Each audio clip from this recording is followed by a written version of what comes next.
kalau bicara digeser tidak digeser ini hak prerogatif presiden, Oke. Mas Ferdi. Tapi paling tidak ada dua indikator menurut saya untuk melakukan reshuffle kabinet. Indikator pertama adalah indeks performa kinerja menteri. Nah, indeks performa kinerja menteri ini bisa dilakukan dua hal, yaitu penilaian secara internal dan penilaian secara eksternal. Oke.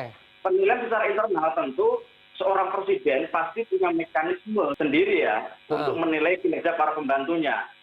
Kemudian kalau mekanisme eksternal tentu melalui jejak pendapat ataupun survei seperti yang kami lakukan. Ini pendapat publik. Inilah menteri-menteri yang menurut publik tidak menggembirakan ya kinerjanya. Itu kalau bicara indikator. Tentu presiden harus punya matrik soal siapa menteri yang kinerja paling bagus, yang biasa-biasa saja, dan yang paling buruk. Nah, matrik itulah yang menjadi pertimbangan siapa yang direshuffle dan siapa yang tidak direshuffle. Karena jangan sampai reshuffle ini bukan diorientasikan kepada perbaikan kinerja pemerintah, tapi pada faktor politik misalnya, atau faktor tekanan atau keseimbangan politik. Nah, saya melihat faktor perbaikan kinerja pemerintah harus diutamakan. Karena bagi saya ada tiga hal, Mas. Biasanya ya, seorang presiden di sistem multipartai itu dalam mengangkat dan mencopot seorang menteri itu ada tiga faktor biasanya. Pertama adalah faktor kompetensi. Jadi menteri dicopot itu karena kinerja tidak bagus. Inkompetensi berarti ya? Kompetensi pertama itu diangkat dan diturunkan menteri. Kemudian yang kedua ada faktor politik.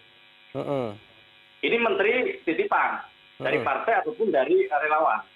Biasanya yang menteri titipan ini agak sulit biasanya. Kemudian adalah faktor publik. Faktor publik tentu dalam masukan publik. Menurut publik, ya hasil survei kami yaitu menteri-menteri yang kinerjanya kurang bagus dan ada menteri kinerjanya bagus. Tentu lagi-lagi ini persepsi publik. Persepsi publik harus dipadukan dengan indikator-indikator yang dimiliki oleh presiden dalam menilai kerja para menterinya.